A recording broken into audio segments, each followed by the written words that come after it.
Paul, this isn't easy on either one of us.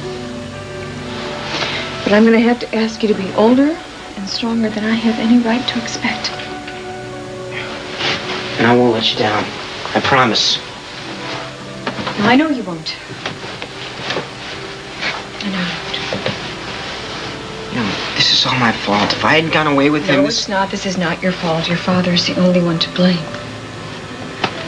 But we're free now. Yeah. I still don't understand why I can't tell them about the gun. Paul, you can't tell them about the gun because it's too late. If you went to the police now and told them that, you've already told them that you lied about summer camp and about Hillsborough and about your father's contact. If you changed your story, they would think that you were lying to protect me. But it's not a lie. It's just a part of the truth I haven't told him yet. No. If Hal believes that you're innocent, then I can tell him about the gun. And you're going to promise me that you won't even tell anyone else that you knew about the gun. Okay, fine. If you're sure. Yeah. I'll get that. Oh, hi, Paul, honey. I'm so sorry I heard about your mom. Yeah, everything's gonna be fine. Yep, everything's going to be just fine. Barbara, I don't know what to say. Well, there's nothing to say. I have a good attorney, and I know I'm innocent. Do you remember more about what happened that night? Things are starting to come back. I remember that I heard 2 shots while I was still outside. Which means that someone killed James before I got inside the house. I may have had the gun later on, but at least I know I wasn't the one who pulled the trigger. Darling, you rushed into the situation.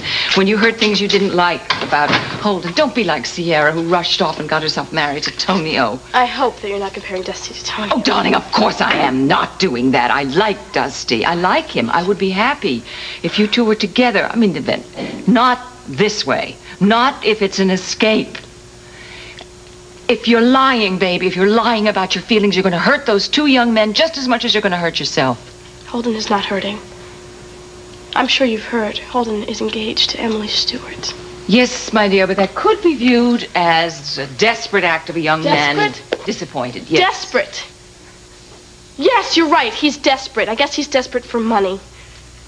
Because Emily Stewart has a trust fund, too. Baby, I don't know if he's so smitten with Emily Stewart if he's up on the knoll every night spying on this carriage house. How'd you find out about Well, I found out about it because Dusty told John. You never cease to amaze me. Here you are, you're sitting here, you're pleading Holden's case. No, I am not. No. I am here because I am the devil's advocate, baby. I am here to speak. I'm trying to speak calmly. So that, look, you're into honesty. You care about honesty. You must be honest with yourself first. If you have the faintest deep feelings for Holden, you cannot set up a new relationship with a new guy. And wonderful as Dusty is, and I know he is, does he do it for you? Is he as exciting as Holden was? Darling, trust is wonderful. It's very nice, but passion, love. I understand you had a big fight with Holden up at the farm. Big eyes, why are you looking at me like that? I just want to know what you want. What do you want? I want you to be happy. There's got to be something else. There's got to be. Why are you doing this to me? Oh, I see. I get it. You think I'm going to leave Dusty? I won't have Dusty or Holden. I'll come back to you. No, is that what it is? No. I want you to be my daughter. I want to be your mother. Very much. And it's a good thing, and it doesn't preclude a lovely young man. The right man who loves you the right way. See? Don't. Come on. What's going on? Are you upsetting Lily again? I guess I am. You don't have to throw me out.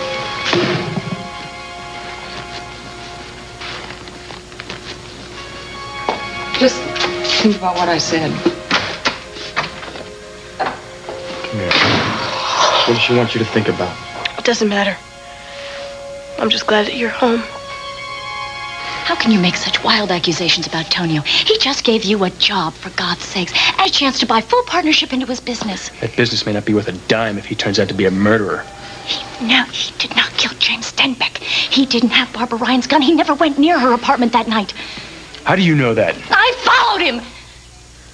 Okay, I think we need to take this from the top, okay? Okay, fine. I will tell you if you promise that you are not going to go to the police and tell them that you saw him at Rexton Hills that night, not even if they ask you outright. I can't do that. But for your own sake, you better tell me everything that you know. God, I promised Tonio I wouldn't say anything. Come on, Maggie, look, you're my sister. I care about you, and I want to protect you. Now, please, just tell me everything. Okay.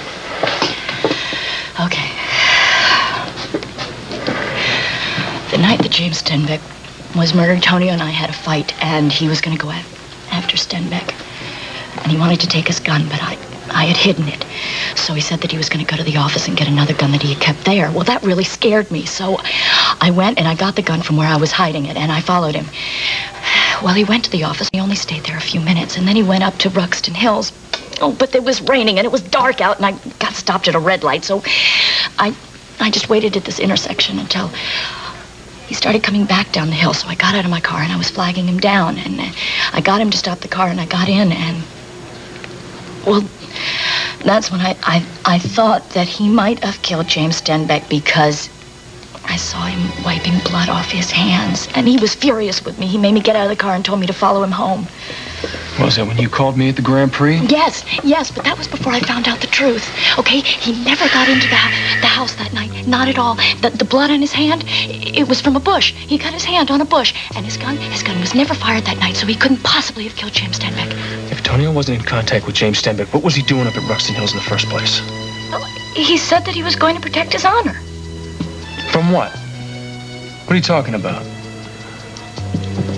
Well, he was tired of being used. Oh, stop badgering me. You're treating me like some sort of criminal.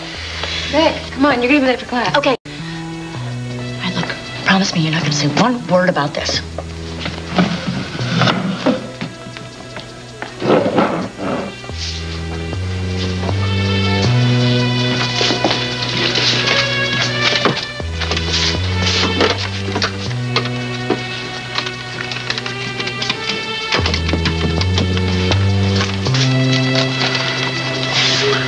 Hi, it's Holden Snyder. I need some advice.